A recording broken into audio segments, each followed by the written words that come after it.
Vijayawada CBI కోర్టుకు అయేషా తల్లిదండ్రులు బయలుదేరి వెళ్లారు. అయేషా అవశేషాలని తల్లిదండ్రులకు కోర్టు అప్పగించబోతోంది.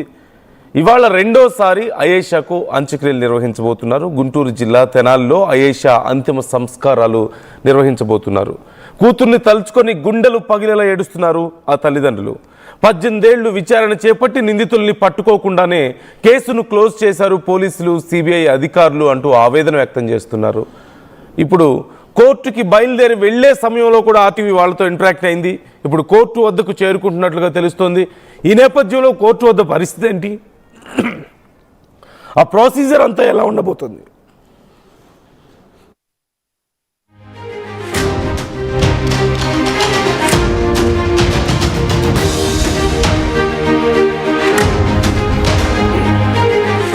ఐఎమ్ సారీ, ప్రొసీజర్ ఎలా ఉండబోతోంది, అధికారులు ఎలా ప్రొసీజర్ ఫాలో అవబోతున్నారో, తర్వాత పరిణామాలు ఏ విధంగా ఉండబోతున్నాయో మనం తెలుసుకుందాం. కోర్టు వద్ద నుంచి మా ఏపీ ఇన్పుట్ ఎడిటర్ కృష్ణమోహన్ లైవ్లో అందుబాటులో ఉన్నారు. కృష్ణమోహన్, డీటెయిల్స్ ఎలా ఉన్నాయి?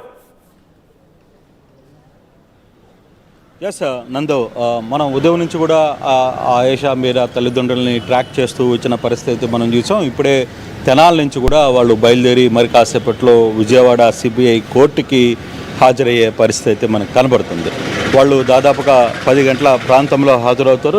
ఇక్కడికే అయేషా మీరాని న్యాయ పోరాట కమిటీ ప్రజా సంఘాల ఐక్యవేదికగా ఉన్న గంగా భావని గారు ఇక్కడికి చేరుకుంటున్నారు. తర్వాత ఆ కేసుని వాదించిన పిచ్చుక శ్రీనివాస్ గారు కూడా ఇక్కడున్న నేపథ్యం అయితే ఉంది. మనం చూడొచ్చు, వాళ్ళు ఈ పోరాటం అయేషా మీరా న్యాయ పోరాట కమిటీ దాదాపుగా కొన్ని సంవత్సరాలుగా, ఒకరోజు 2 రోజులు కాదు, 18 ఏళ్ళుగా వాళ్ళు ఈ పోరాటం చేస్తున్న పరిస్థితి మనం చూస్తున్నాం.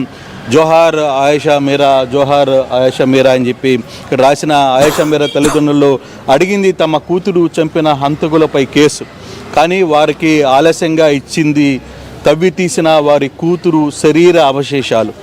న్యాయం వన్నెల కాసేది కలవారి లోగిళ్లలోన అంటూ ఆమె మాట్లాడిన ఈ బ్యానర్ మనకి కనపడుతున్న పరిస్థితి మనం చూస్తున్నాం. సో ఒకసారి ఆమెతో మాట్లాడే ప్రయత్నం కూడా చేస్తాం. గంగాభావని గారు ఈ న్యాయ పోరాట కమిటీకి చైర్మన్గా ఉన్నారు, కన్వీనర్గా ఉన్నారు. ఆమెతో మాట్లాడే ప్రయత్నం అయితే చేస్తాం. గంగాభావని గారు చాలా కాలంగా ఈ కేసుని చూస్తున్నారు. 19 సంవత్సరాలుగా ఈ పోరాటం జరుగుతూనే ఉంది.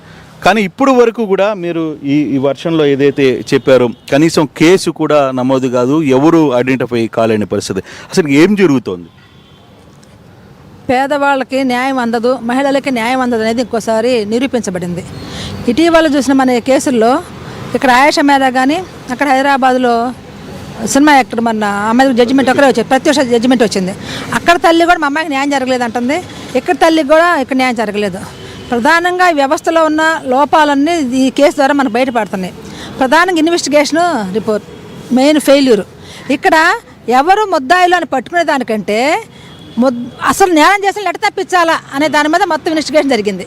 వీళ్ళని ఎట తప్పించాలి, వీళ్ళు పొలిటికల్గా ఉన్నవాళ్ళు, పలానా ఫ్యామిలీ సంబంధించి కాంగ్రెస్ నాయకుడి పిల్లలు కాబట్టి తప్పించాలని దాన్ని ఇన్వెస్టిగేషన్ చేసి లడ్డా, ఉద్దమ్ సింగ్, ఇట్లాగా అమ్మాయి వాళ్ళ బావగారు ఉన్నాడు, మేనమా ఉన్నాడని ఈ కథలతో స్టార్ట్ చేయటమే పోలీసు ఇన్వెస్టిగేషన్లో చేశారు. ఆ టైంలో వాళ్ళని రక్షించడం కూడా ఆ రోజు బెజవాడ బార్ స్టేషన్ పౌరకుల సంఘాల వాళ్ళు కూడా వాళ్ళ తరఫున ఫైట్ చేశారు. వీళ్ళు కాదని. వాళ్ళు కాకపోతే ఎవరంటే ఒక అమ్మాయి ఇక్కడ సత్యబాబుని తీసుకొచ్చి ఇక్కడ ఇరికించడం జరిగింది. కాబట్టి మనకు స్టార్టింగ్లోనే ప్రభుత్వాలు కానీ, ఇన్వెస్టిగేషన్ డిపార్ట్మెంట్ కానీ, ఫోరెన్సిక్ డిపార్ట్మెంట్ కానీ వీళ్ళు తప్పించాలనే కాన్సెప్ట్ అని చేయటం వల్ల అమ్మాయికి న్యాయం జరగకపోవడానికి కారణమైంది. అయేషా మీరా తల్లి నిజంగా ఎంత ఫైట్ చేసిందో అటువంటి అమ్మలు ఉండరు. ఆమె వాళ్ళ నాన్న భాష ఉండబట్టి కూడా మేము మాలాంటి వాళ్ళు పౌరక సంఘ లాయర్లు కూడా మేము కేసు చేయగలిగాము. దాదాపు 18 ఏళ్ళ తర్వాత జరిగింది ఏంటంటే మనకి ఏదంటారు, ఇంత కష్టపడితే మిగిలింది మట్టారా అని, మాకు మట్టి కాదు, ఏం మిగలలేదు ఈరోజు. కాబట్టి చాలా దుర్మార్గమైంది. ఈరోజు సిబిసిఐ ఏం దొరకలేదంటే ఎందుకు జరగదు, మినిస్టర్ సరిగ్గా చేయలేదు. మరి ఎందుకు మేడం సిబిఐ కూర్చుంది? ఆల్రెడీ సిట్ వేశారు, తర్వాత 11 మంది సిపిలు ఇక్కడ మారారు ఆ రోజు నుంచి ఈ రోజు వరకు. 11 మంది సిపిలు మాట్లాడితే ఏ ఒక్క అధికారి కూడా దీన్ని న్యాయం చేయడానికి ఎందుకు ముందుకు రాలేకపోయారు. తర్వాత సిట్టు వేశారు, శ్రీకాంత్ ఆధ్వర్యంలో సిట్టు జరిగింది, తర్వాత సిబిఐకి వచ్చింది. చివరికి సిబిఐకి వచ్చిన తర్వాత కూడా ఈ కేసు ఎందుకు అసలు ఏమీ తేల్చలేకుండా ఎందుకు పోయిందంటారు? తేల్చలేకంటే వాళ్ళేం చెప్తారంటే అక్కడ ట్రైల్ అయిపోయింది. అర్థం ఇక్కడ రోకల బండ మాయమైపోయింది, అమ్మాయిని కొట్టారని చెప్పిన రోకల బండ మాయమైపోయింది, బ్లడ్ స్టెయిన్స్ రక్త మరకలు ఉన్న బట్టలు మాయమైపోయాయి, అటు ఇటు చేసి హైదరాబాద్లో ఫోరెన్సిక్ డిపార్ట్మెంట్లో ఉన్న రిపోర్ట్ కూడా పోయిందని చెప్పారు. ఇవన్నీ ఒక క్రమంగా మనం ఒక హర్రర్ సినిమా చూస్తున్నట్టు ఉంటుంది. ఎట్లా అంటే ఒక మనం కేసు చేస్తా పోతుంటే వెనక నుంచి మాయమైపోతూ ఉండడం చూస్తుంటే కాన్షియస్గానే ప్రభుత్వమే ఇన్వెస్టిగేషన్ డిపార్ట్మెంటే సాక్ష్యాలు లేకుండా నాశనం చేసి ఒక నటించింది. వీళ్ళమ్మ ఫైట్ చేయడం బట్టి మళ్ళీ హైకోర్టుకి వెళ్ళి రీట్రయల్ అడిగారు వాళ్ళమ్మ. సత్యంబాబు కాదు, ఇక్కడ జిల్లా కోర్టు ఏం చేసిందంటే సత్యంబాబుకి యావజ్యం వేసింది. యావజ్యం వేసిన తర్వాత మన వాళ్ళు ఫైట్ చేసి హైకోర్టులో పిటిషన్ వేయడం ద్వారా ఇతను చేయలేదని చెప్పి ఆ రోజు నాగార్జున రెడ్డి గారు తీర్పిస్తూ ఇతను చేయలేదు, ఇక్కడ సాక్ష్యాలు కూడా కావాలని రూపుమాపడ్డాయి, తప్పుడు పోలీసులు కూడా ముద్దాయిలు అంటే పట్టుకోవడంలో ఫెయిల్ అయ్యారు, వాళ్ళు సత్యంబాబుని ఎట్లా ఇరికించాలనేది ఇన్వెస్టిగేషన్ చేశారు కానీ అసలు వాళ్ళు పట్టుకోవాలని చెప్పి ఇన్వెస్టిగేట్ చేయకపోవడం వల్ల ఫెయిల్యూర్ అయింది, మేమేం చేయలేము, కావాలంటే వాళ్ళ ఫ్యామిలీ కానీ ఇంకెవరన్నా ఒక పిల్ల లాంటిది వేసుకొని రిట్ వేసుకొని మీరు తిరిగి రీట్రయల్ చేయించుకోవచ్చు.